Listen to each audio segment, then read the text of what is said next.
melaksanakan pijat jantung ini adalah apabila kita menemukan pasien yang tiba-tiba jatuh tetapi kita ada di lokasi. Ini pengecualian bagi pasien yang jatuh tapi kita tidak ada di tempat. Nah, misalnya kita sementara jalan terus kita lihat kerumunan, itu tidak bisa langsung dilakukan pijat jantung. Prosedurnya seperti apa? Misalnya pasiennya sudah jatuh, paling pertama itu kita cek kesadaran terlebih dahulu.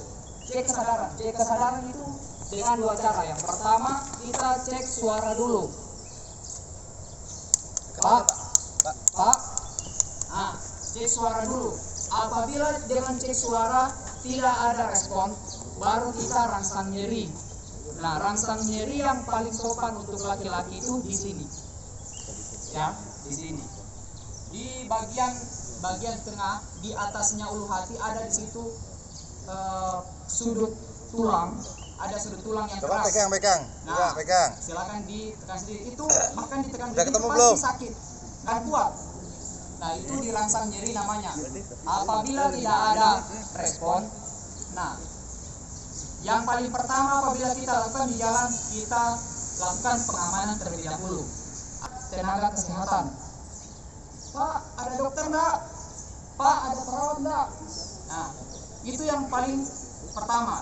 Tanyakan dulu ada tidak tenaga kesehatan di tempat tersebut. Nah, sambil minta bantuan. Entah itu minta bantuan ke ambulans. Nah, seperti yang saya jelaskan kemarin untuk call center ambulans Ambon itu berapa? 119 ya, itu call center Ambon. Atau kita kalau misalnya memang ada yang bisa mobil angkutan seperti mobil, atau kita menemukan, kan ceritanya dia sudah tidak sadar nih, tidak ada respon. Padahal kita panggilkan Pak, Bapak, nah tidak ada respon. Kita cek di sini untuk laki-laki, untuk perempuan tidak etis untuk bagian sini. Jadi di kuku, nah di kuku, di bagian dalamnya kuku itu sangat nyeri juga, ya. Ya di mana coba lihat. Di kuku, ya, bagian di dalamnya kuku, di bawahnya kuku. Paling akurat adalah nadi karotis di samping leher. Silakan dicek masing-masing. Nah, pakai dua jari, karena ini yang paling sensitif. Jari telunjuk dan jari tengah dicek. Itu bisa sebelah kiri, bisa sebelah kanan, ya. Silakan cara ukur nadi karotisnya.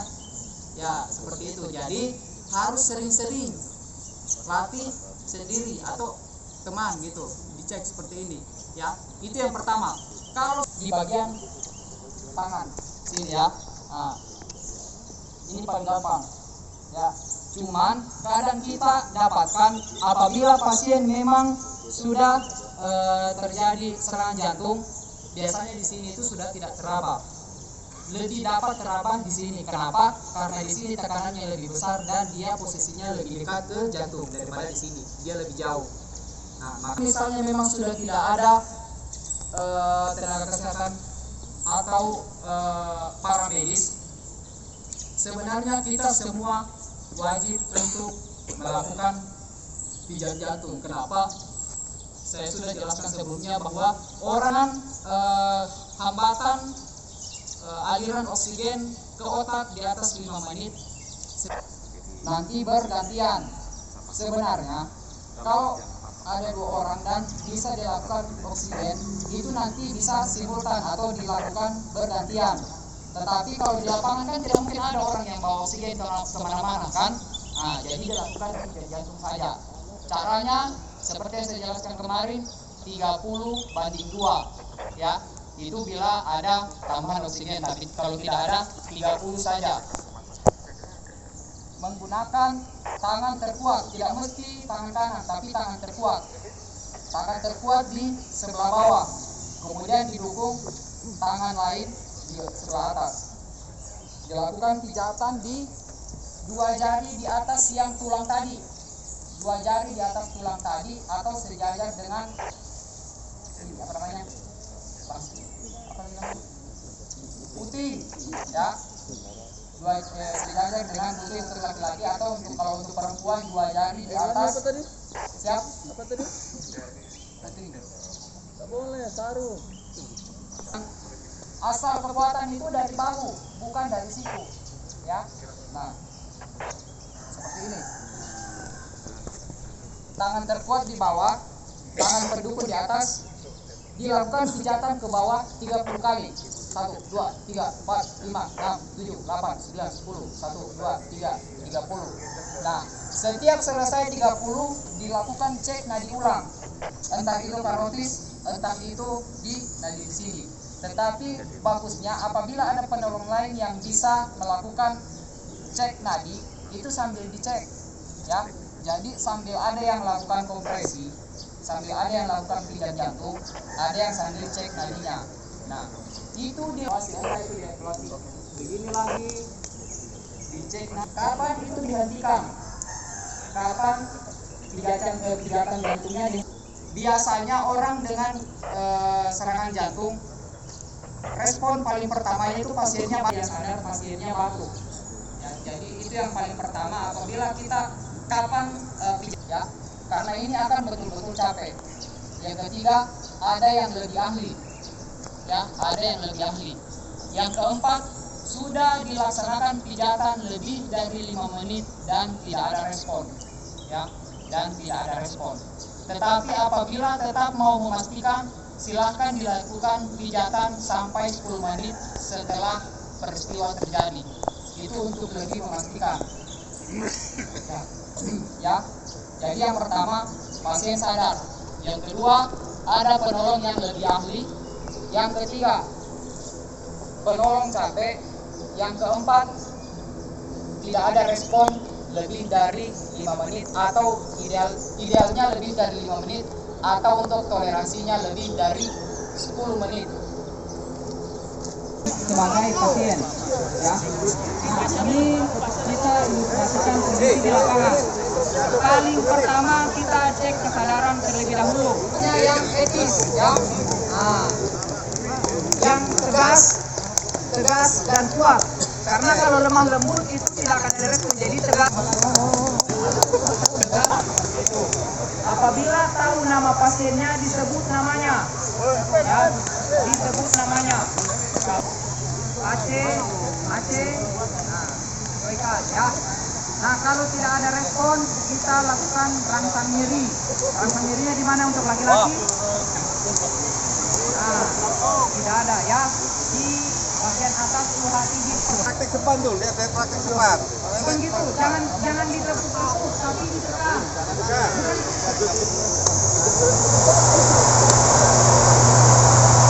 Bila dilakukan penekanan cuma satu titik saja, ya, satu titik menggunakan jari tengahnya itu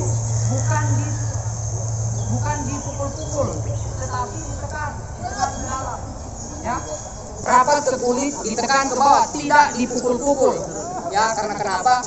Itu berisiko besar untuk terjadi cedera apabila dipukul-pukul. Jadi ditekan saja ke bawah itu lumayan bisa menyebabkan adanya rasa nyeri. Nah, harapannya apabila ada respon dari pasien berarti nah ini dia bukan serangan. Lanjut. Sudah aman, memang pasiennya sudah aman, dilakukan call for help. Ya, jadi tanyakan ada enggak tenaga kesehatan, ada enggak dokter, ada enggak perawat, ya. Ditanyakan, kalau tidak ada sambil minta pertolongan, ya, entah itu ambulans atau mobil yang bisa mengantar ke rumah sakit. Nah, setelah itu dilakukan pemeriksaan karotis. Ya, periksa karotis coba. Siapa yang bisa dapat? Udah dapat belum? Karotis yang di leher. Dagu. Ya, bukan di sini, pas di bawah dagu, pas di bawah rahang, Ya, pas di bawah rahang. Agak sekitar 2 jari ke samping. Nah, itu dicek ya, sering-sering dicek. Kenapa? Makin sering latihan, makin sering kita mengenali bahwa ini betul-betul henti jantung dan ini yang jangan kita lakukan pijatan. Pijatannya berapa? 30. Kedalamannya berapa? 5 cm ya. Kedalamannya 5 cm. Menggunakan tangan kanan atau tangan kiri? Tangan terkuat di sebelah bawah. Kemudian didukung oleh tangan yang lain. Tangan lurus ke bawah. Posisi tegak, tidak boleh bungkuk. Ayo praktekkan, Ya, praktekkan. dipraktekkan. Ayo praktekkan, Pak. Lutut ke bawah, enggak, bukan posisi jongkok. Lanjut. Ya, silakan. Ya, Ayo praktekkan.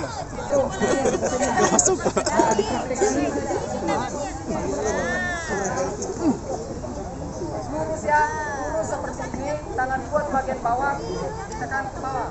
Ya, nah. Jadi tidak begini, tetapi begini, ya. Yang main di bagian pinggang yang naik turun, bukan siku yang naik turun, ya. Itu 30:2. Kecepatannya itu tak tak tak tak. Cek lagi nadinya, dicek lagi nadinya. Kalau tidak ada, dilanjutkan lagi. Itu dilakukan selama 5 siklus atau selama 5 menit, ya. Nah, Kan vonis meninggal. Gantian. Di vonis. dapat. Nah, ya, coba silakan posisinya. Posisinya bagaimana posisinya? Posisi yang benar. Posisi RJP bagaimana? Posisi RJP yang betul tadi yang saya jelaskan bagaimana? Posisi. Nah.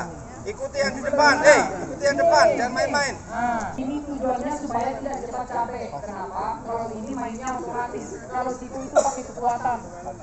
Ya. Nah, itu 30 kali. Diri Pak, diri. Ya kita balik.